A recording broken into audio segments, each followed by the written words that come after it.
Your Honor and people of the court, my name is Sterling Riethman, age 25, victim and survivor of Larry Nassar. As so many have said before, I want to thank you for allowing each of us to speak to our experiences this week as we continue in our process of healing and in our pursuit of truth and justice. As I'm sure the majority of us can attest to, this is not something I ever imagined myself doing, nor ever needing to do. But here we are. All of our wants and dreams and goals for the future were overridden by one man's actions, with complete disregard for the damage they caused along the way.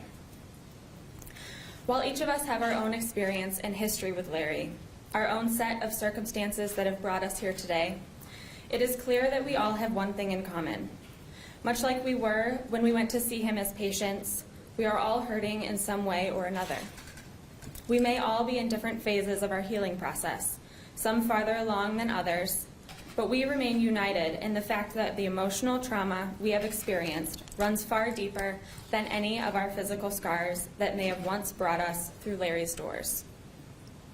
In an effort to navigate the uncharted territories of this process, I quickly discovered that I find the most healing and comfort through writing. I've documented each and every step of this process through countless pages of writing as I continue on this difficult journey. The good days, the bad days, the ever-changing narrative of this incredibly involved case, all documented in pages upon pages of thoughts and feelings as I sort through the maze of processing this mess. So today, Your Honor, instead of choosing to start with a blank slate and write more for the court, I've chosen to pick out excerpts from those pages I've already written. Originally written for my eyes only, I've now compiled parts and pieces of my experience as a victim to give the court a glimpse into my reality as a survivor of Larry Nassar. For the longest time, and similar to a lot of other survivors, I struggled to accept the fact that I am a survivor of sexual assault. As cliche as it may be, I had grown up watching countless episodes of Law & Order SVU. I was an SVU pro. I was binge watching Law & Order before binge watching was a thing. I was confident that I would never be one of those girls like you see on TV. I would know how to protect myself. I would know what to look out for, and I could avoid sexual assault from being a part of my story. What I failed to realize, though, is that not all sexual assault is violent. Not all experiences derive from someone being attacked or dragged through a dark alley or overpowered through sheer muscle and force against their will. I never once considered that I could be deceived, manipulated, and outsmarted so horrendously that I would willingly drive myself to the office of my abuser time and time again. I never once considered that being sexually abused while I still had acupuncture needles in my spine would ever be an option. I never once considered how much danger I was in when I had originally felt so secure. Recognizing that I needed to come to terms with this, with the fact that I was so blindsided by his power, his reputation, and the promise to fix my injuries that I couldn't recognize his actions as abusive and criminal was an unimaginable task to face. To top it all off, while I had met Larry when I was around 10 years old, I was not a minor when he abused me. I was 20 years old. Our society tells you at the age of 18, you're supposed to have the world figured out now that you're a legal adult. Here I was, dumb enough to allow someone to use my body for his own sexual pleasure without me even knowing. My confidence was shattered, and my self-worth was crushed. I could no longer trust my own judgment, my decision-making skills, or my ability to differentiate between right and wrong. I didn't know which way was up, I didn't know how to approach the world, and I didn't recognize the person staring back at me in the mirror.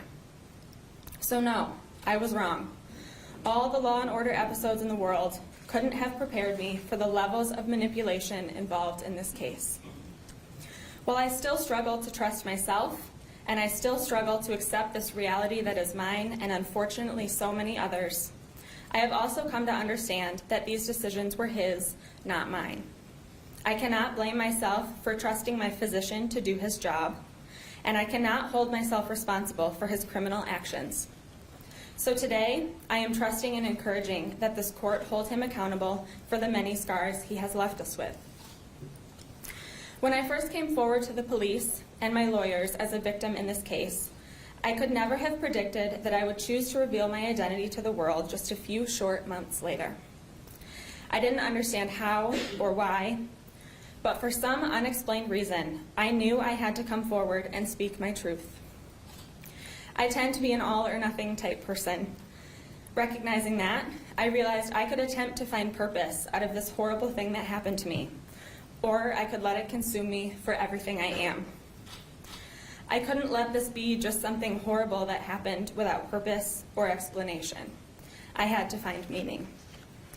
Feeling hopeful and terrified, I decided to give up my anonymity in early 2017. I mustered the courage to tell my story unapologetically and have continued to do so from that point on. Since doing so, however, I've found I get the question, how do you do it, more often than I ever imagined. I don't tell you this out of pride or because it's something to be impressed by. Far from it. I tell you this out of embarrassment and with the wish that people only knew the real circumstances. People ask how I stay positive and focused as our story continues to evolve, but what those people don't realize is the sheer muscle it takes in order to face the world with a smile on. To stay focused on the tasks at hand on any given day, and to try and hold on to even a shred of the former me that my friends and family know and love. Those people see the fleeting good moments from an otherwise ugly reality that has been this past year of my life. They don't see the frustration, the exhaustion, the sadness, the emotional and physical trauma that haunts my every day and my every move. They don't see the days that my husband finds me crying on the floor of our bedroom. They don't see me hiding in the bathroom at work, begging myself to pull it together just to make it through the rest of the day.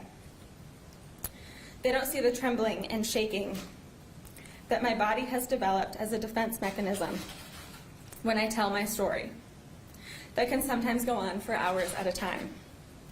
They aren't the ones responding to text messages and Facebook messages from the other girls in this room talking about life at 3 in the morning like it's 3 in the afternoon. They don't see my Google search history morning, noon, and night, reading every word printed that day that may be even remotely relevant, as I hope for good news with every day that passes. They don't see the voice that lingers in the back of my head every time I go to the gym and my back yells at me in the ever-present pain that Larry neglected to heal. They don't see my fear of going to bed, not just because of the insomnia or nightmares that each night brings, but because I have no idea what waking up the next day will bring. They don't see the dramatic way this has changed my day-to-day life, the way it has forever changed the way I see the world, and now how I see my place in it. Those people see none of it. They see none of it because it is not their burden to bear. It is unfortunately ours. I look back at the beginning of this and who I was before. I had just gotten married, was doing well in my career, and was the happiest I had ever been. I look back at how carefree and light I felt, how easy life felt, and how excited I was about the future. I look at myself now in the during and can't help but feel sorry. I feel sorry for those around me that my spark is gone on any given day, and my personality is not the same as it used to be. I feel sorry that I'm exhausted all the time and want nothing to do with making plans or trying new things. I feel sorry for my coworkers that I'm constantly distracted and easily frustrated. I feel sorry for my friends that think they have to walk on eggshells around me just so they don't say the wrong thing. I feel sorry for my family, who is inundated with news articles, constant case updates, and who has to tell me no more news tonight as I immerse myself on the couch, searching for an update and hoping for progress. And yet through all of this, it is the after that keeps me fighting. It is the promise that there is an after, the promise that there is a better tomorrow. It's the promise to little girls everywhere that I will never stop fighting for you. It's not in my nature to complain about how hard this has been. It's not natural for me to admit that this has been stronger than me at times, and that I'm still regaining my strength with every morning that the sun rises. I don't want to stand here and say that this past year will forever have an asterisk next to it whenever I look back at the chapters of my story. I don't want to admit to anyone, myself in particular, that this man has affected me in a way that has forever changed me. Instead, I want to stand here and say that I'm going to be fine, that I'm going to be more than fine, that I'm going to be great.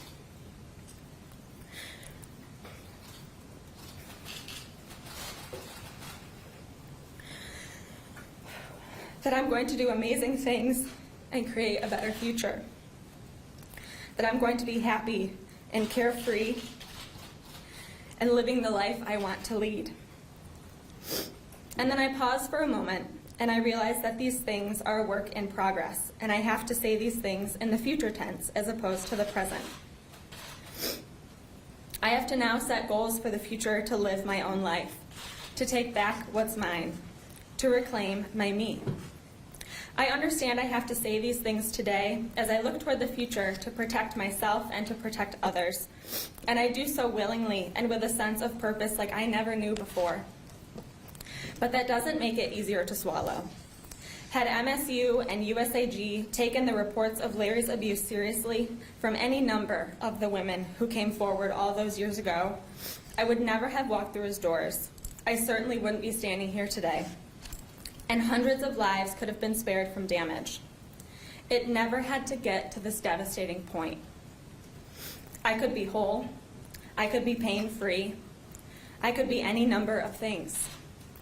But unfortunately, that's a chapter from a different book, a story never to be told. Instead, because of Larry, the very basics of a normal life are now an uphill battle staring us in the eye. We now have to use our voices and experiences to protect the little girls of tomorrow from watching their heroes turn into predators, and we have to put ourselves back together in the process. I look around this room and I am in complete awe. These women, these warriors, give me life. They lit a fire inside me that I didn't even know existed. And while I'm incredibly sorry for the circumstances that brought us together, I am nothing but grateful for how much they inspire me and fuel me to continue on in this fight against predators and their enablers. Putting names with faces and faces with stories, we are yet again reminded that Larry did not violate Jane Doe. He did not sexually assault Jane Doe with acupuncture needles in her spine time and time again. He violated real little girls and real women. Well, those little girls and women are here today, and we've said it before and we'll say it again, time's up. The truth will come out. The New York Times, in fact, recently released an ad speaking to these issues, a simple white background with black text.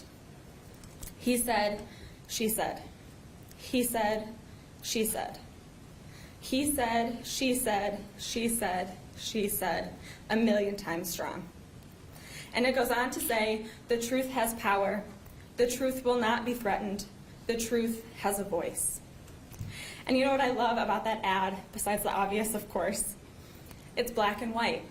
It's incredibly simple, yet incredibly powerful. And as complex as this case has become, the reality is it's really not that complicated at all. It's quite simple. It's quite black and white. You're either on the right side of the truth or you're not. There is no in between here. We've chosen our side, we've drawn our line in the sand, and we've made it clear that we choose the right side of the truth forever and ever, amen. We've made it clear that one sexual assault is one sexual assault too many. Michigan State, where do you stand? USAG and the USOC, where do you stand? We know where Larry stood, and look where we are today. People talk about how you wanted to leave a legacy, Larry. Change the world of sports medicine and leave your mark on USA Gymnastics. Well, take a look around. I think it's safe to say you've succeeded in that endeavor. Before this experience, we were strangers passing on the street. But now, this past week, I've witnessed strangers hugging strangers. I've seen people comforting each other not because of familiarity of face, but because of familiarity of pain. I've seen people going out of their way to help each other simply because it's the right thing to do. You've changed the way we interact and the way we face each obstacle in front of us. You have successfully created an army of warrior women dedicated to changing the world. Unfortunately for you, though, the very thing you created spiraled out of your control. This army you have created, this army doesn't have a white flag to wave. We are here to show you, MSU, USAG, the USOC, the entire world. There is no white flag to wave when it comes to protecting little girls and their futures. We're 150 women strong and counting, and let me tell you, this army isn't going anywhere. People have often asked if I'm angry or what I need to find peace and closure. I can tell you this, I am not angry. I am not bitter. I do not wish you ill will. I don't need anything from you. I don't need an apology, and I don't need an explanation. What I need is accountability. What I need is the promise that no one else will ever have to endure the vast systemic failures that we endured. What I need is systemic change at the highest levels to end the culture of abuse that is sweeping our nation. I believe everything happens for a reason. We may not know and understand that reason right away, but I truly believe that one day it will reveal itself. As I've sat in the courtroom this week, listening to survivor after survivor come forward and tell her story, reclaim her strength, I now understand that my 25 years of existence has prepared me for this very moment. I look back at my childhood, and I now recognize that so many moments are a piece to this puzzle. As a young middle schooler, I volunteered with a nonprofit dedicating to helping women and children of domestic and sexual abuse. I went to boarding school as a freshman in high school, where I learned to confront my fears and navigate life as an independent adult. In high school, I learned to process tragedy through writing as I dealt with the loss of a friend to suicide. It was in high school that I worked to improve as a diver, only to get recruited to diving college, which was what eventually brought me back to Larry. In college, I was a member of the sorority Delta Gamma, whose symbol is the anchor, which signifies hope, and whose motto is do good. I graduated from a small but mighty liberal arts college in Ohio. Oddly enough, I graduated with a degree in communication and psychology. Now, if you want to talk about using your degree, let's just talk about these past 14 months. As you can imagine, pursuing my degree in communication and psychology meant taking several typical courses, but it also meant studying crucial life skills in a more uncommon manner that, unbeknownst to me, would all culminate into 1 year of my life. I took courses entitled Ethics, Society, and the Moral Self, Communicating Kindness, Psychology and Law, Listening, Thinking, Being, and perhaps the most interesting, Abnormal Psychology. Through these courses, I learned the difference between hearing and listening. We learned things like the 5 moral precepts of Buddhism, 3 of which include no stealing, no sexual misconduct, no lying. We learned the importance of listening to learn instead of listening to respond. We got a crash course in the legal system and how the psychological state of a defendant comes into play. We learned fascinating psychology behind personality disorders, substance abuse disorders, sexual disorders, you name it. We looked at case study after case study, identifying disorders, defining abnormalities, and learning the 4 Ds of abnormal psychology: deviance, dysfunction, distress, and danger. Little did I know it, but I was learning all about Larry and his sexually deviant ways. I was learning all about how MSU and USAG have chosen to handle this and enable a culture of abuse within their institutions. I wrote papers, I crammed for exams, I dedicated 4 years of my life preparing to face this very situation. I was becoming equipped to handle real life. I was gathering the knowledge and the skill set needed to take my education from beyond a textbook to living my life. My school taught me how to be an autonomous thinker, a discerning moral agent, and an active citizen of our democratic society. And that is how you prepare a student for the world. That is how you lead by example as an educational institution. That is how you care for the youth of America as an organization. You don't brush your problems under the rug and say that everything is fine. Everything is not fine. I don't know about you, but everything I'm looking at tells me it's time for the leadership at Michigan State to go back to school.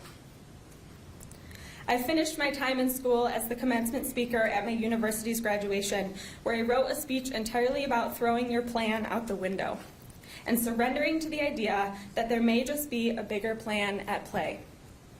When you let go of the rigid plan and structure you think you're supposed to be following for your life, you might just end up exactly where you were meant to be. I truly believe, for some reason or another, that I was meant to be here today. You were meant to get caught. You were meant to be locked up for the rest of your life. MSU and USAG's culture of enabling predators is meant to end. As for us, we are meant to thrive. We are meant to be happy. We are meant to put an end to sexual abuse. And so here we are today, doing exactly that. We will not rest. Here we are, retelling the past, explaining our present, and working towards a better future. We stand here today amongst all of you, providing brief looks into our long process of healing and the systems that failed us, so that little girls tomorrow won't have to do the same.